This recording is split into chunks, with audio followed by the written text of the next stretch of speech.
ഇന്ന് തിരുവാതിര നക്ഷത്രത്തെക്കുറിച്ചിട്ടുള്ള ഒരു വീഡിയോയുമായിട്ടാണ് വന്നിട്ടുള്ളത്. അപ്പോൾ ഒരുപാട് വീഡിയോ തിരുവാതിരക്കാർക്ക് വേണ്ടിയിട്ട് ഞാൻ ചെയ്തിട്ടുണ്ട്. അത് ഒരുപാട് പേർക്ക് ഗുണകരവും ആയിട്ടുണ്ട് എന്നുള്ളത് തന്നെയാണ്. അപ്പോൾ ഇന്ന് തിരുവാതിരയ്ക്ക് വേണ്ടിയിട്ട് വളരെ ഏറെ വ്യത്യസ്തമായ ചില ദേവപരമായ രഹസ്യങ്ങളൊക്കെ ഉൾപ്പെടുന്ന ചില കാര്യങ്ങളാണ് നിങ്ങൾക്ക് വേണ്ടിയിട്ട് ഞാനിവിടെ പറയുന്നത്. എന്തായാലും ഇത് പൂർണ്ണമായും നിങ്ങൾ കേൾക്കണം. എന്നിരുന്നാൽ മാത്രമായിരിക്കും നിങ്ങൾക്ക് അതിൻ്റേതായ ഒരു ഫലമൊക്കെയും ലഭിക്കുക എന്നുള്ളത് മനസ്സിലാക്കണം. തിരുവാതിര നക്ഷത്രം രാഹു ദശാനാഥനായി വരുന്ന നക്ഷത്രമാണ്. പരമശിവൻ്റെ നക്ഷത്രമായും അറിയപ്പെടുന്നുണ്ട്. തിരുവാതിര എന്നാൽ ശിവൻ തന്നെയാണ്. അതായത് ശിവഭഗവാന്റെ എല്ലാ ഗുണങ്ങളും നിങ്ങൾക്ക് ഉണ്ട്. അതായത് ഭക്തന് ആവശ്യം പോലെ അദ്ദേഹം അനുഗ്രഹങ്ങൾ ചൊരിയുന്നത് പോലെ തന്നെയാണ് നിങ്ങളെ തേടി വരുന്ന ആൾക്കാർക്കും നിങ്ങളെ ചുറ്റിയിരിക്കുന്നവർക്കുമൊക്കെ നിങ്ങളും അനുഗ്രഹം ചൊരിയുന്നത് പോലെ സഹായഹസ്തങ്ങളൊക്കെ നീട്ടുന്നതും. നിങ്ങളെ വിശ്വസിച്ച് വരുന്നവർക്ക് നിങ്ങൾ എപ്പോഴും വളരെയേറെ സ്നേഹപരമായ ഒരു മനോഭാവം തന്നെയാണ് അവർക്ക് നൽകുക. ഒപ്പം തന്നെ നല്ല ആദരവും അതുപോലെ സമ്പത്തുപരമായിട്ടുള്ള എന്തെങ്കിലുമൊക്കെ സഹായങ്ങളുമൊക്കെ ചെയ്യുന്ന വ്യക്തികൾ തന്നെയല്ലേ നിങ്ങൾ. നിങ്ങളുടെ നക്ഷത്രത്തിൻ്റെ രാശിയെ കാറ്റ് രാശി എന്നാണ് പറയപ്പെടുക. അതായത് വായു വേഗത്തിൽ തന്നെ എന്ത് കാര്യവും ചെയ്തു തീർക്കുവാനും ഏത് ഒരിടത്തും അതിൻ്റേതായ പ്രഭാവം കാണിക്കുവാനും എല്ലാ ഇടങ്ങളിലും അതിൻ്റേതായ ഒരു നല്ല പ്രസൻസ് കാഴ്ചവെക്കുവാനുമൊക്കെ വളരെ അധികം വ്യഗ്രത കാട്ടുന്ന വ്യക്തികൾ തന്നെയാണ്. തൊഴിലിടങ്ങളിലാണെങ്കിലും അതുപോലെ തന്നെ കുടുംബപരമായ കാര്യങ്ങളിലാണെങ്കിലും അങ്ങനെ തന്നെ ഏത് ഒരു കാര്യത്തിലാണെങ്കിലും വളരെയേറെ ആത്മാർത്ഥതയും വ്യക്തതയും ശുദ്ധതയും ഒക്കെ കാട്ടി, അതായത് വായു എത്ര വേഗത്തിലേക്ക് പായുന്നു അതിനേക്കാളും കൊടുങ്കാറ്റ് പോലെ വേഗത്തിൽ ഓരോ കാര്യങ്ങൾ ചെയ്തു തീർക്കുവാനും നന്മകളുടെ നിറകുടങ്ങളൊക്കെ ആകുവാനും കഴിയുന്നു എന്നുള്ളത് വ്യത്യസ്തമായ ഒരു കാര്യം തന്നെയാണ്. എന്തെങ്കിലും ഒരു കാര്യം ചെയ്യണം എന്ന ഒരു കാര്യം നിങ്ങൾക്ക് വന്നു കഴിഞ്ഞാൽ അവിടെ നേരം കാലം അങ്ങനെയുള്ളതൊന്നും നിങ്ങൾ നോക്കാറില്ല. അതിൻ്റേതായ ഒരു പ്രവർത്തന മികവ് അവിടെ കാട്ടുവാനാണ് നിങ്ങൾ ശ്രമിക്കുക. ഏത് ഒരു വിഷയത്തെയും നല്ല ദീർഘവീക്ഷണത്തോടെ ചിന്തിച്ച് മാത്രം പ്രവർത്തിക്കുന്നവർ തന്നെയാണ് നിങ്ങൾ. പക്ഷേ ആ ചിന്തകൾ മറ്റുള്ളവർക്കാണ് ഉപകാരപ്പെടുന്നതെന്നുള്ളതാണ് വ്യത്യസ്തമായത്. ഇവിടെ നിങ്ങൾ പറയേണ്ടതായിട്ടുള്ള ചില മന്ത്രങ്ങളെ കൂടി നിങ്ങൾക്ക് വേണ്ടിയിട്ട് പറയുകയാണ്. അതായത് വളരെ വ്യത്യസ്തമായ ഫലപ്രാപ്തിയുള്ള ചില മന്ത്രങ്ങളാണ്. അതായത് നിങ്ങളുടെ തിരുവാതിര നക്ഷത്രം ആയതുകൊണ്ട് നിങ്ങൾ ആദ്യം പറയേണ്ട ഒരു മന്ത്രം ഏതെന്ന് വെച്ചാൽ ഓം ഐം തിരുവാതിര നക്ഷത്രായ നമഃ. ഈ മന്ത്രം ദിനംതോറും 27 തവണ നിങ്ങൾ ജപിക്കണം. കാരണം ഏത് ഒരു സമയത്താവട്ടെ, നിങ്ങൾ പകൽ സമയങ്ങളിൽ ചെയ്യുക അല്ലെങ്കിൽ സന്ധ്യാസമയത്ത് ഇത് പറയുക. നിങ്ങളുടെ നക്ഷത്രത്തിൻ്റെ ആ ഒരു പേര് തന്നെയാണ്. അതായത് ഓം ഐം തിരുവാതിര നക്ഷത്രായ നമഃ 27 തവണ ദിനം തോറും ചൊല്ലുക.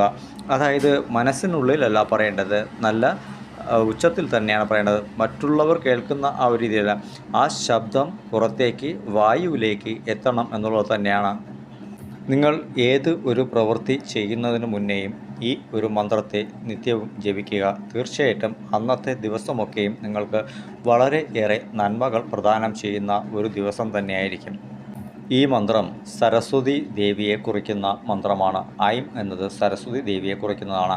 അപ്പോൾ നമ്മുടെ നാവിൽ സരസ്വതി ദേവിയുടെ ആ ഒരു കടാക്ഷം നിങ്ങൾക്ക് പുറമേ ഉള്ള ഒരു പ്രവൃത്തിയൊക്കെ, അതായത് പുറത്തൊക്കെ ഇറങ്ങി പലരെയും കണ്ട് സംസാരിച്ച് ചില നേട്ടങ്ങളൊക്കെ നേടുന്നതിന് വേണ്ടിയിട്ടുള്ള തൊഴിലൊക്കെ ചെയ്യുന്ന ആൾക്കാരൊക്കെ ആയിരിക്കും. അങ്ങനെ ഉള്ളിടത്തൊക്കെ സരസ്വതി ദേവിയുടെ ആ ഒരു കടാക്ഷം നിങ്ങളുടെ നാവിൽ നിന്നും പ്രവഹിക്കുന്ന ഒരു സാഹചര്യം തന്നെ ഉണ്ടാവും. അതുകൊണ്ട് തന്നെ ഈ ഒരു മന്ത്രം നിങ്ങൾ ജപിക്കുമ്പോൾ സത്യത്തിൽ നിങ്ങൾ ആരെയും തന്നെ ശപിക്കുവാൻ പാടുള്ളതല്ല. കാരണം ആ നാവിന് അത്രത്തോളം പവർ അല്ലെങ്കിൽ ശക്തി ഉണ്ടാകുമെന്നുള്ളത് കൂടി മനസ്സിലാക്കുക. ഇപ്പോൾ കുടുംബത്തിനുള്ളിൽ തന്നെ ആരെങ്കിലുമൊക്കെ എന്തെങ്കിലുമൊക്കെ നിങ്ങൾക്ക് സ്ട്രഗ്ലിംഗ് ഒക്കെ ഉണ്ടാക്കുന്ന സാഹചര്യമാണെങ്കിൽ പോലും നിങ്ങൾ അയ്യോ എന്നെ അനാവശ്യമായിട്ടൊക്കെ പറയുക, ഇതിൻ്റെ ഇതായിപ്പോട്ടെ അങ്ങനെ ആയിപ്പോട്ടെ ഇങ്ങനെ ഒന്നും പറയരുത്. കാരണം അതൊക്കെ നമ്മളുടെ കൺമുന്നിൽ തന്നെ ചില ദുഃഖങ്ങൾക്ക് ഇടയാക്കുമെന്നുള്ളത് സത്യമാണ്. നിങ്ങളുടെ നന്മയ്ക്ക് വേണ്ടി തന്നെയാണ് ഞാനിത് പറയുന്നത്. കാരണം നിങ്ങൾ ആരുടെയൊക്കെ മേൽ വളരെയേറെ ആത്മാർത്ഥതയും വിശ്വാസവും വച്ച് ഓരോ കാര്യങ്ങളും ചെയ്യുന്നുവോ അവിടെ നിന്ന് നിങ്ങൾക്ക് കിട്ടുന്നതൊക്കെയും തന്നെ വളരെയേറെ മോശകരമായ അനുഭവങ്ങൾ തന്നെ ആകുന്നു എന്നുള്ളത് കൊണ്ട് തന്നെയാണ് നേരത്തെയുള്ള വീഡിയോസിലൊക്കെയും ഞാൻ ഈ കാര്യങ്ങളൊക്കെ പറഞ്ഞിട്ടുണ്ട്. അതുകൊണ്ട് അത്തരം കാര്യങ്ങൾ പറയുന്നില്ല. ആരൊക്കെ എന്തൊക്കെ നിങ്ങൾക്ക് ചെയ്താലും നിങ്ങളുടെ ഉള്ളിൽ എപ്പോഴും ഒരു ശക്തി ഉണ്ടായിരിക്കും. കാരണം എനിക്ക് എന്തൊക്കെ സംഭവിച്ചാലും എനിക്ക് ജീവിക്കാൻ അറിയാം, എനിക്ക് ജീവിച്ചേ മതിയാകൂ എന്ന ഒരു ചിന്താഗതി, അതായത് വെറുതെ ഒരു സീറോ ഗ്രൗണ്ടിൽ ഇറക്കി നിർത്തിയാലും നിങ്ങൾക്ക് ജീവിക്കുവാനുള്ള മാർഗം അല്ലെങ്കിൽ വഴികൾ തേടുവാനൊക്കെ ഉള്ള ഒരു കഴിവ് നിങ്ങൾക്കുണ്ട് എന്നുള്ളത് വളരെയേറെ സത്യമാണ്.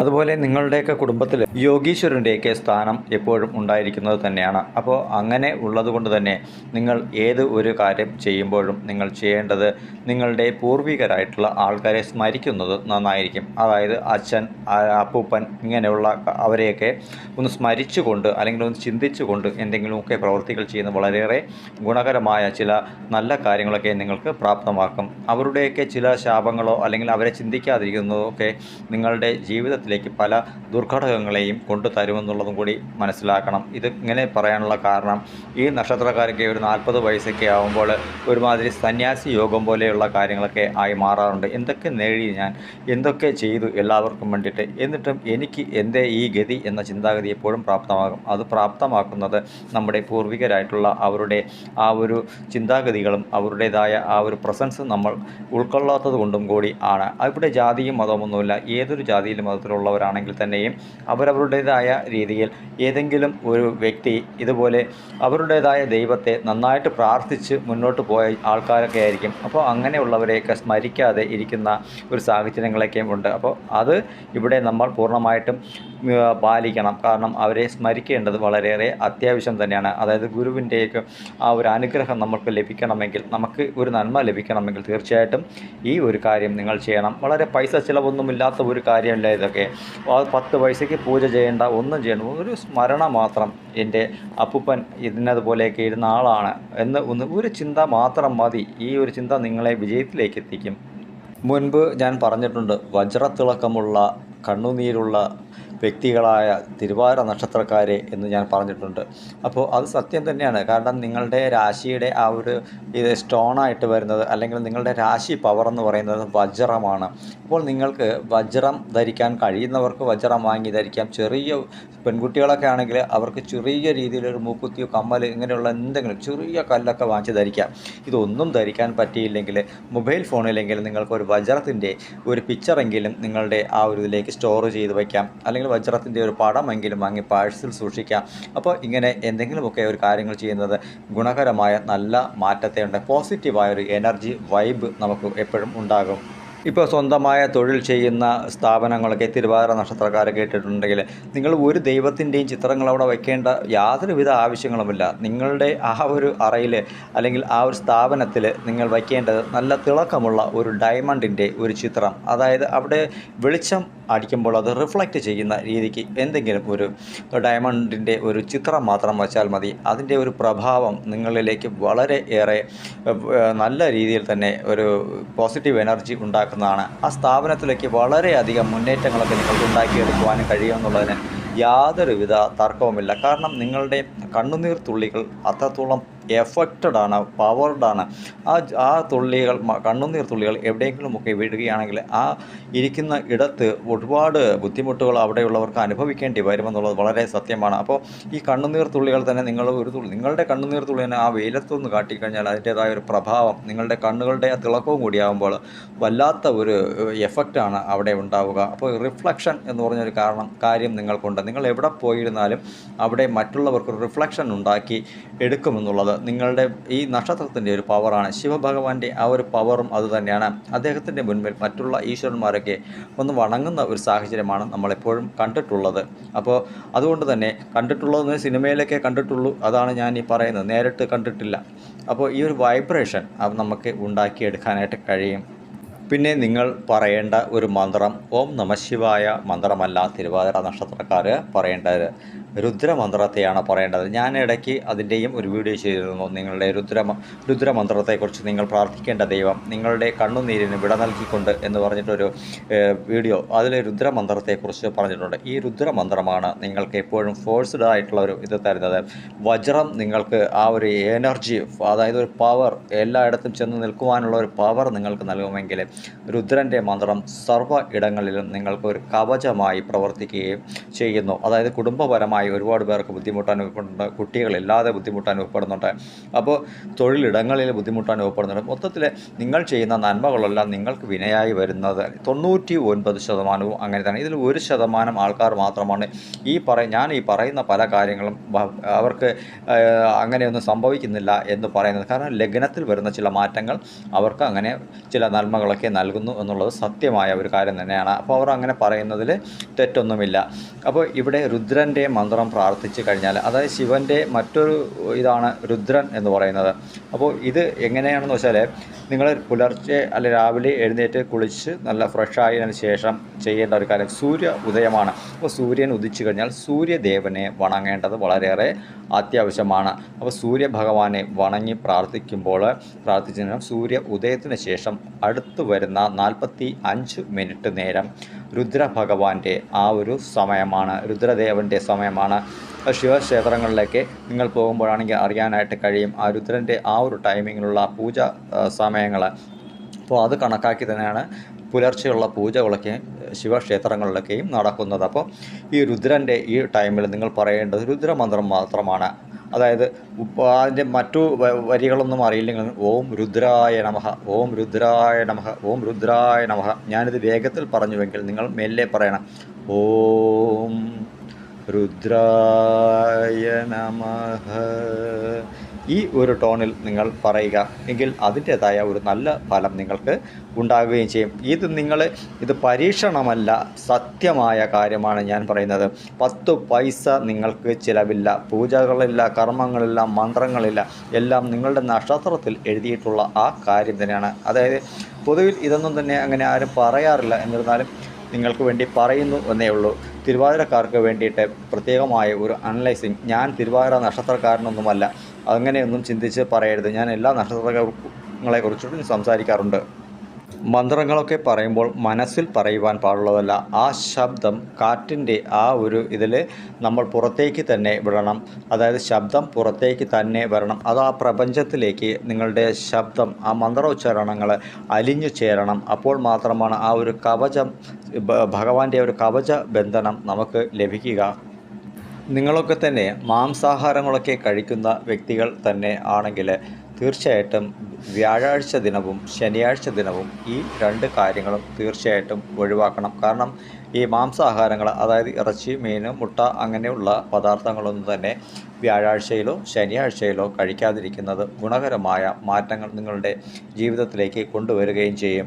അതുപോലെ തന്നെ നിങ്ങൾക്ക് ഇതിൻ്റേതായ ഒരു മുദ്ര കൂടി ഞാൻ നിങ്ങൾക്ക് പറഞ്ഞു തരുന്നത്, അത് ഞാൻ ഡിസ്ക്രിപ്ഷൻ ബോക്സിൽ അതിൻ്റേതായ മന്ത്രങ്ങളും കാര്യങ്ങളും എല്ലാം കൊടുത്തേക്കാം. അതുപോലെ തന്നെ സ്ക്രീനിൽ അതിൻ്റെ നിങ്ങൾ കാണിക്കേണ്ട ആ മുദ്രയും ഞാൻ കാണിക്കാം. മിഥുനം രാശി എന്നത് ബുധൻ്റെ രാശി ആയതുകൊണ്ട് തന്നെ നല്ല സംഭാഷണ ചാതുര്യമൊക്കെയും നിങ്ങൾക്ക് പ്രദാനം ചെയ്യും. അതുപോലെ തന്നെ ഈ ബുധൻ്റെ ഒരു പ്രത്യേകത, നല്ല ഉന്നതമായ പദവികളിലൊക്കെ ഇരിക്കുന്ന ആൾക്കാരുമായിട്ടൊക്കെ അടുത്ത് ഇടപഴകുന്ന ഒരു സാഹചര്യങ്ങളൊക്കെയും, അതായത് അവരുമായിട്ടൊക്കെ നല്ല സൗഹൃദ ബന്ധം പുലർത്തുന്ന ഒരു സാഹചര്യമൊക്കെയും ഈ ഒരു മിഥുനം രാശി നിങ്ങൾക്ക് പ്രദാനം ചെയ്യും എന്ന് പറയും. അതുപോലെ നിങ്ങളുടെ ഈ പ്രേമബന്ധങ്ങളെക്കുറിച്ചിട്ടൊക്കെ ആണ് പറയുന്നതെങ്കിൽ, പ്രേമബന്ധത്തിലൊക്കെ ഏർപ്പെടുമ്പോൾ അതൊക്കെ പരമാവധി തന്നെ പരാജയങ്ങളിലാണ് ചെന്ന് കലാശിക്കുക.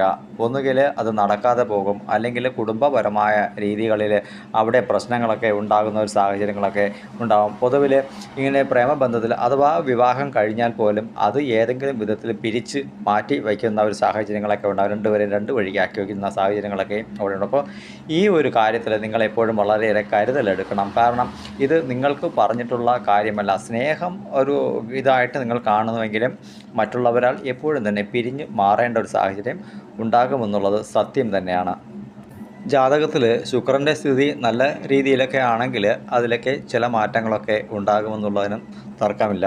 എപ്പോഴും ഏതെങ്കിലും ഒരു രീതിയിൽ നിങ്ങൾക്ക് നല്ല ഉയർന്ന ഒരു പദവിയിൽ എത്തണമെന്നുള്ള ഒരു മനോഭാവമാണ് നിങ്ങളെ എപ്പോഴും മുന്നിലേക്ക് നയിക്കുന്നു എന്നുള്ളത് നിങ്ങൾ തന്നെ മനസ്സിലാക്കേണ്ട ഒരു കാര്യമാണ്. അപ്പോൾ നിങ്ങളുടെ ആ ഒരു രാശിയുടെ നാഥൻ എന്ന് പറയുന്നത് രാഹു ആയതുകൊണ്ട് തന്നെ, അല്ലെങ്കിൽ നിങ്ങളുടെ നക്ഷത്രത്തിൻ്റെ ആ ഒരു നായകൻ രാഹു ആയതുകൊണ്ട് തന്നെ രാഹു എപ്പോഴും നമുക്ക് 2 വിധത്തിലുള്ള ചിന്താഗതികളെ ആയിരിക്കും പ്രാപ്തമാക്കുക എന്നുള്ളത്. നിങ്ങൾ ചെയ്യുന്ന ജോലി സ്ഥലത്ത്, അതായത് തൊഴിൽ ചെയ്യുന്ന ജോലി സ്ഥലത്ത് നിങ്ങളെക്കാട്ടിലും താഴ്ന്ന മനോഭാവമുള്ള ആരെങ്കിലും വരുമ്പോൾ നിങ്ങളുടെ ജോലി ഉപേക്ഷിച്ച് പോകുന്ന ഒരു സാഹചര്യം ഉണ്ടാക്കും. അവിടെ നിങ്ങളെ രാഹു പരീക്ഷിക്കുകയാണ് ചെയ്യുന്നത്. അപ്പോൾ അവിടെ ചിന്തിക്കേണ്ട ഒരു കാര്യം, ഇത് എൻ്റെ ജോലിയാണ്, ഞാൻ ചെയ്യേണ്ട ജോലിയാണ്. ഇനി എന്നെക്കാളും താഴ്ന്ന ഒരാൾ വന്നാലും, ഇനി 10 വയസ്സുള്ള കുട്ടിയെ കൊണ്ട് അവിടെ നിർത്തിയാലും ഇത് എൻ്റെ ജോലി തന്നെയാണ്, ഇത് ഞാൻ തന്നെ ചെയ്യും എന്ന ഒരു ചിന്താഗതി നിങ്ങളിലേക്ക് പ്രാപ്തമാക്കുകയും ഒരു ഇണങ്ങിയ മനോഭാവത്തോടു കൂടി അവിടെ പോവുകയാണെങ്കിൽ അവിടെ തീർച്ചയായിട്ടും നിങ്ങൾക്ക് ജയിക്കുവാനുള്ള ഒരു മാർഗം തരും. രാഹു എപ്പോഴും, ഞാൻ നേരത്തെ പറഞ്ഞല്ലോ, 2 ചിന്താഗതി പ്രാപ്തമാക്കും. അപ്പോൾ രണ്ടാമത്തെ ചിന്താഗതി ആണ് നമ്മളെ മനസ്സുകൊണ്ട് പിൻവലിഞ്ഞ് അല്ലെങ്കിൽ പിന്മാറി പോകുവാൻ പ്രേരിപ്പിക്കുന്ന ഒരു ഘടകമെന്ന് പറയുന്നത്. അപ്പോൾ ആ ഒരു ഘടകത്തെ വിട്ട് നമ്മുടേതായ സ്റ്റേണായ പൊസിഷനിൽ പോവുകയാണെങ്കിൽ രാഹു ഏറ്റവും അധികം സന്തോഷിക്കുകയും ചെയ്യും. ഞാനവനെ പരീക്ഷിച്ചു, എന്നിരുന്നാലും അവനവിടെ നിൽക്കണം എന്ന ഒരു ആഗ്രഹം സൃഷ്ടിക്കപ്പെട്ടു. ഇത് ആൺ പെൺ വ്യത്യാസമൊന്നുമില്ല. തൊഴിലിടങ്ങളിൽ ഉണ്ടാകുന്ന ആ ഒരു ചെറിയ പ്രശ്നങ്ങൾ ഒക്കെ ഈ ഒരു ചിന്താഗതിയാണ് നിങ്ങളിലേക്ക് പ്രാപ്തമാക്കുന്നത് രാഹു എന്ന ഗ്രഹം. സത്യത്തിൽ രാഹു കേതു എന്ന 2 ഗ്രഹങ്ങളും നമുക്ക് എപ്പോഴും പിന്നിൽ വലിച്ചിലാണ് തരിക. നമ്മളെ പിന്നോട്ട് വലിച്ച് ബുദ്ധിമുട്ടിലാക്കുക എന്നുള്ള 2 ചിന്താഗതികളാണ് അവർക്കുള്ളത്. കാരണം നമ്മളെ മുന്നോട്ട് നയിക്കുവാനായി പ്രാപ്തമാക്കുന്നു എന്നതാണ് അവർ ചെയ്യുന്ന നല്ല ഒരു കാര്യമെന്ന് പറയുന്നത്. അപ്പോൾ പിന്നിലേക്ക് വലിക്കേണ്ട ആ ഒരു സാഹചര്യത്തെ നമ്മൾ മനസ്സുകൊണ്ട് തന്നെ മാറ്റി നിർത്തിയാൽ അവർ നമുക്ക് മുന്നിലേക്കുള്ള വഴി നന്നായി ഫോഴ്സ് ചെയ്ത് തരുമെന്നുള്ളതാണ് യാതൊരു തർക്കവുമില്ല. രാഹു കേതു എപ്പോഴും അങ്ങനെയാണ്. അവർ പിന്നിലേക്ക് മാത്രം സഞ്ചരിക്കുകയും ചിന്തിക്കുകയും ചെയ്യുന്നവരാണ്. ഒരു ബസ്സിൽ നമ്മൾ യാത്ര ചെയ്യുകയാണെങ്കിൽ കണ്ടക്ടർ പറയും പിന്നിൽ ബാക്കിലോട്ട് പോകുമെന്ന് പറയും. അപ്പോൾ ഈ ഒരു സാഹചര്യം തന്നെയാണ് ആ ഒരു കണ്ടക്ടർ എന്നുള്ള ആ ഒരു ഇതിലേക്ക് നമ്മൾ നോക്കിയാൽ മതി. കാരണം മറ്റുള്ള ആൾക്കാരെ കയറ്റി മുന്നിലേക്ക് നിർത്തുന്ന ഒരു സാഹചര്യമാണ് ഈ ബസ് കണ്ടക്ടർ ചെയ്യുന്നത്. അതേ ഒരു ഇത് തന്നെയാണ് രാഹു എന്ന ആ ഒരു ഗ്രഹവും ചെയ്യുന്നത്. അദ്ദേഹം നമ്മളെ പിന്നിലേക്ക് മാറ്റി വീണ്ടും നമ്മൾക്ക് മുന്നിൽ മറ്റൊരാളെ കൊണ്ട് നിർത്തുക എന്നുള്ളതാണ്. അപ്പോൾ അവിടെ നിന്നും നമുക്ക് ഇറങ്ങണമെങ്കിൽ ആ മുന്നിലേക്കുള്ള വഴിയിൽ കൂടി ഇറങ്ങാൻ പറ്റുള്ളൂ. അപ്പോൾ ഇവരെ തള്ളി മാറ്റി നമുക്ക് ഇറങ്ങി മുന്നിലേക്ക് പോകാൻ പറ്റുള്ളൂ. അപ്പോൾ അതിനുള്ള മനോഭാവം ഉണ്ടോ എന്ന ഒരു പരീക്ഷണമാണ് ഈ രാഹു. എല്ലാ ഗ്രഹങ്ങൾ ഈ ഒപ്പം നിൽക്കുമ്പോഴും എല്ലാ സമയത്തും നമുക്ക് പ്രാപ്തമാക്കുന്നത് 27 നക്ഷത്രക്കാർക്കും പ്രാപ്തമാക്കുന്നത് ഈ ഒരു ചിന്താഗതിയാണ്. അപ്പോൾ ഇത് മനസ്സിലാക്കിയാൽ എല്ലാ നക്ഷത്രക്കാർക്കും വിജയിക്കാം. പ്രേമബന്ധങ്ങളെക്കുറിച്ച് പറയുമ്പോൾ ഇവർ ഒരു മലയാളിയാണെങ്കിൽ, മലയാളിയെ ആയ ഒരു പുരുഷനാണെങ്കിൽ മലയാളി പെൺകുട്ടിയെ തന്നെ പ്രേമിക്കണമെന്നില്ല. ചിലപ്പോൾ ഹിന്ദിക്കാരിയെ പ്രേമിക്കാം, അല്ലെങ്കിൽ ഒരു ഇംഗ്ലീഷുകാരിയെ പ്രേമിക്കാം, അല്ലെങ്കിൽ ഒരു തമിഴ് നാട്ടുകാരിയെ പ്രേമിക്കാം. ഇവർക്കങ്ങനെ ഭാഷാ വ്യത്യാസമൊന്നുമില്ല. സ്നേഹം എവിടെ കിട്ടുന്നോ, സൗന്ദര്യം എവിടെ കാണുന്നോ ഇവർ അവിടേക്ക് ആകർഷണീയമാകും, അല്ലെങ്കിൽ അവർ ഇങ്ങോട്ട് ആകർഷണീയമാകുമെന്നുള്ളത് സത്യമായ കാര്യമാണ്. ഈ ഒരു കാര്യം നിങ്ങൾ എപ്പോഴും അവോയ്ഡ് ചെയ്യേണ്ടത് വളരെയേറെ അത്യാവശ്യമാണ്. ഇതൊക്കെ നിങ്ങളുടെ തോൽവിയുടെ ഒരു പ്രധാന ഘടകമാണ് ഈ പ്രേമം എന്ന് പറയുന്നത്. ആദ്യം നമ്മുടെ ലക്ഷ്യപ്രാപ്തി അത് ചിന്തിക്കണം എന്നുള്ളതാണ്. നമ്മുടെ വിജയം, നമ്മുടെ സമ്പാദ്യം, മേക്കിംഗ്, ഇതൊക്കെയാണ് നമ്മുടെ പൊസിഷൻ. അത് നമ്മുടെ ആ ഒരു വിൽ പവർ കൊണ്ട് അല്ലെങ്കിൽ നമ്മുടെ കഴിവ് കൊണ്ട് നേടുന്ന നേട്ടങ്ങളെ നമ്മളുടേതാക്കി വയ്ക്കുക എന്നുള്ള ഒരു ഇതാണ് നോക്കണം. അതിനുശേഷം മാത്രമായിരിക്കണം ഇത്തരം ബന്ധങ്ങളിലേക്ക് പോകേണ്ടത്. തിരുവാതിര നക്ഷത്രക്കാർ ഒരിക്കലും തന്നെ മറ്റുള്ളവരുടെ ആ ഒരു വളർച്ച അല്ലെങ്കിൽ നല്ല ഉയർച്ചയിലൊന്നും തന്നെ ഒരിക്കലും അസൂയപ്പെടാറില്ല എന്നുള്ളത് സത്യം തന്നെ. കാരണം അവർക്ക് അങ്ങനെ ഒരു മനോഭാവമില്ല. അവരുടെ ചിന്താഗതി അതാണ്, ഞാൻ നന്നായില്ലെങ്കിലും മറ്റുള്ളവർ നന്നാകണമെന്ന ചിന്താഗതി ഉള്ളതുകൊണ്ട് തന്നെ മറ്റുള്ളവർ അല്ലെങ്കിൽ ഒപ്പമുള്ളവർ എത്രത്തോളം വലിയ നിലയിലായാലും ഇവർക്ക് ഒരു അസൂയാവഹമായ ചിന്താഗതി ഒരിക്കലും തന്നെ ഉണ്ടാവില്ല. ആ ഒരു നല്ല മനോഭാവം ഇവരിൽ എപ്പോഴുമുണ്ട്. ഈ നല്ല മനോഭാവം കൊണ്ട് തന്നെ ഇവർ പലപ്പോഴും തോറ്റുപോകാറുണ്ട്. എന്നിരുന്നാലും മുന്നോട്ട് പോകാനുള്ള ആ ഒരു വ്യഗ്രതയും പവറും ആർജവവും ഇവരുടെ മനസ്സിലുണ്ട്. പ്രത്യേകിച്ചും ഇവർക്ക് കുട്ടികളോട് ഭയങ്കരപ്പെട്ട ഒരു സ്നേഹം തന്നെയായിരിക്കും. തൻ്റെ മക്കൾ എന്ന് പറഞ്ഞാൽ സ്വന്തം ജീവൻ കളഞ്ഞു നിൽക്കുന്ന ഒരു നക്ഷത്രക്കാർ തന്നെയാണ് ഈ തിരുവാതിര എന്ന് പറയുന്ന നക്ഷത്രക്കാർ. പല കുടുംബങ്ങളിലും സ്ത്രീകൾക്കൊക്കെ വിവാഹം കഴിഞ്ഞ് തെറ്റിപ്പിരിഞ്ഞ് കോടതി കേസ് വഴക്കുകളൊക്കെ ആയി പിരിഞ്ഞൊക്കെ ബന്ധങ്ങളൊക്കെ പിരിഞ്ഞിരിക്കുമ്പോഴും അവർക്ക് ബാക്കിയായി കിട്ടുന്നത് കുട്ടികൾ മാത്രം തന്നെയായിരിക്കും. ഉപേക്ഷിച്ചു പോകുന്നവൻ കളഞ്ഞിട്ട് പോകുകയും ചെയ്യും. ഇവർക്ക് ആ കുട്ടികളെ മുന്നോട്ട് വളർത്തുവാനുള്ള ആ ഒരു വിപ്രളത്തിൽ പലവിധ തൊഴിലുകളിലും ഇവർ പോയി ചെയ്യുകയും അതിൻ്റേതായ രീതിക്ക് കഷ്ടപ്പാടുകൾ ഒരുപാട് അനുഭവിക്കുന്നുണ്ടെന്നുള്ളതും സത്യമായ കാര്യം തന്നെയാണ്. എന്നാൽ സ്നേഹത്തിന് ഈ സ്ത്രീകളെക്കുറിച്ച് പറയുകയാണെങ്കിൽ ഇവരെ മറ്റൊന്നും തന്നെ പുരുഷനിൽ നിന്നും എക്സ്പെക്റ്റ് ചെയ്യുന്നില്ല എന്നാണ്. ഒരല്പം സ്നേഹം, അല്പം ആദരവ് ഇത്രയൊക്കെ കിട്ടിയാൽ മതി. മറ്റുള്ളവരുടെ മുന്നിൽ അവരെ കുറച്ച് കാട്ടരുത് എന്നുള്ളതാണ് ഈ തിരുവാതിര നക്ഷത്രത്തിലെ സ്ത്രീകളുടെ ഒരു പ്രധാന ഒരു കാര്യമെന്ന് പറയുന്നത്. ഈ ഒരു കാര്യം തിരുവാതിര നക്ഷത്രക്കാരിയൊക്കെ വിവാഹം കഴിക്കുന്നവർ മനസ്സിലാക്കിയാൽ ആ ദാമ്പത്യം ഐശ്വര്യപൂർണ്ണം തന്നെ ആയിരിക്കും. കാരണം അവർ എപ്പോഴും നല്ല പ്രസന്നമായ മുഖഭാവത്തോടെ ചിരിച്ച് സന്തോഷത്തോടു കൂടി ഇരിക്കുന്ന പെൺകുട്ടികൾ തന്നെയാണ് തിരുവാതിര നക്ഷത്രക്കാരികളൊക്കെ. അവരെ ഒക്കെ തന്നെ പലരും അവരുടേതായ ഒരു നല്ല പ്രസൻസിൽ അവരെ തെറ്റിദ്ധരിക്കപ്പെടുകയും അവരുടെ ബന്ധങ്ങൾ നശിപ്പിക്കപ്പെടുകയും ചെയ്യുന്ന സാഹചര്യങ്ങളുണ്ട്. അപ്പോൾ അവർ ഒന്നും തന്നെ പുരുഷനിൽ നിന്നും സമ്പത്ത് ആഗ്രഹിക്കുന്നില്ല, മറ്റൊന്നും തന്നെ അവർ ആഗ്രഹിക്കുന്നില്ല. അപ്പോൾ ഉപേക്ഷിക്കപ്പെട്ടു പോകുമ്പോഴും തൻ്റെ മക്കളെയൊക്കെ വളർത്തുവാനായിട്ട് അവർ വളരെയേറെ കഷ്ടപ്പെടുന്നുണ്ട് എന്നുള്ളത് സത്യം തന്നെയാണ്. അവർക്ക് ആ മക്കളോടുള്ള ആ ഒരു പ്രതിബദ്ധത മറ്റുള്ളവർക്ക് ഉണ്ടോ എന്ന് ചോദിച്ചാൽ അതിനെക്കുറിച്ച് ഇനി വീണ്ടും നോക്കേണ്ടതായിട്ടുണ്ട്. എന്നാൽ ഇവരുടേതായ ഞാൻ കണ്ടിട്ടുള്ളതിൽ വെച്ച് അല്ലെങ്കിൽ ജാതകങ്ങളിൽ പറയുന്നത് വെച്ചിട്ടൊക്കെ ഒരുപാട് മനസ്സിലാക്കിയിട്ടുണ്ട് ഈ നക്ഷത്രക്കാരെ കുറിച്ചിട്ട്. സത്യമായ കാര്യമാണ് ആ ഒരു കാര്യം. കുട്ടികളുടെ കാര്യത്തിൽ എത്രത്തോളം സ്ട്രഗിൾ ചെയ്താലും കഷ്ടപ്പെട്ടാലും മക്കൾക്ക് നല്ല വസ്ത്രം വാങ്ങിക്കൊടുക്കും, നല്ല ഭക്ഷണം വാങ്ങിക്കൊടുക്കും, അല്ലെങ്കിൽ നല്ല ഭക്ഷണം വച്ചു കൊടുക്കും. അവരെ പുറത്തേക്ക് എവിടെയെങ്കിലുമൊക്കെ കൊണ്ടൊക്കെ പോയി അവർക്ക് വേണ്ടിയിട്ടുള്ള സന്തോഷത്തിന് പ്രാപ്തമാക്കും. ഇതെല്ലാം അവർ മക്കൾക്ക് വേണ്ടി ചെയ്യുന്നുണ്ട്. തിരിച്ച് ആ മക്കൾ വളർന്നു വരുമ്പോഴും അവർക്ക് അതിൻ്റേതായ ഒരു ഫലം തിരികെ അമ്മയ്ക്ക് കൊടുക്കുമെന്നുള്ളതിനും തർക്കമില്ല എന്നുള്ളതാണ്. കാരണം മാതാവ് വളർത്തുകയാണെങ്കിൽ അവർക്ക് തിരിച്ച് കൊടുത്തിരിക്കും നന്മ അല്ലെങ്കിൽ സ്നേഹം കൊടുത്തിരിക്കുമെന്നുള്ള സത്യമായ ഒരു കാര്യം തന്നെയാണ് ഈ മക്കളൊക്കെയും. അപ്പോൾ ഒരുപാടൊക്കെ പറയുവാനുണ്ട്. തൽക്കാലം ഞാൻ വീഡിയോ ഒരുപാട് ലെങ്തി ആയിപ്പോയി, അതുകൊണ്ട് തന്നെ ഞാനതിവിടെ നിർത്തുകയാണ്. വീണ്ടും കുറച്ചുകൂടെ ഉള്ളത് മറ്റൊരു വീഡിയോയിലേക്ക് നിങ്ങൾക്ക് നൽകാം. തീർച്ചയായിട്ടും ഇതെല്ലാവരും പൂർണ്ണമായിട്ടും കാണുക. വളരെ ഗുണകരമായ കാര്യമാണ്. ഈ മന്ത്രങ്ങളൊക്കെ തന്നെ വളരെ നല്ല ഫലം തരുന്നതാണ്. നിങ്ങൾക്ക് ഒരുപാട് ഉപകാരപ്പെടും. കണ്ണുനീരുകൾക്കൊക്കെ വിട ലഭിക്കും. ഈ 2025 നിങ്ങൾക്ക് വളരെയേറെ മുന്നേറ്റങ്ങൾക്കുള്ള പാത തെളിയും. ഏതൊരു ഗ്രഹം മോശപ്പെട്ട നിലയിൽ നിന്നാലും ഈ ഒരു സമയത്ത് ഈ ഒരു വീഡിയോ നിങ്ങൾക്ക് വളരെയേറെ ഗുണം ചെയ്യും. ഇനി അങ്ങോട്ടുള്ള ജീവിതത്തിലേക്ക് നിങ്ങൾക്ക് ഗുണം ചെയ്യും. കേസ് കോർട്ട് വഴക്കുകളെല്ലാം തീർന്നു കിട്ടും. സർവ്വവിധ ഐശ്വര്യങ്ങളുടെയൊക്കെ നല്ല കാലം ആരംഭമായിരിക്കുന്നു. സത്യമായിട്ടും എല്ലാവർക്കും നന്മ നിറഞ്ഞ ഒരു കാലം ആയിരിക്കട്ടെ ഇനിയുള്ള കാലമെന്ന് നിങ്ങളെ ആശ്വസിപ്പിച്ച് പറഞ്ഞുകൊണ്ട് എൻ്റെ വാക്കുകളിവിടെ ഞാൻ അവസാനിപ്പിക്കുന്നു.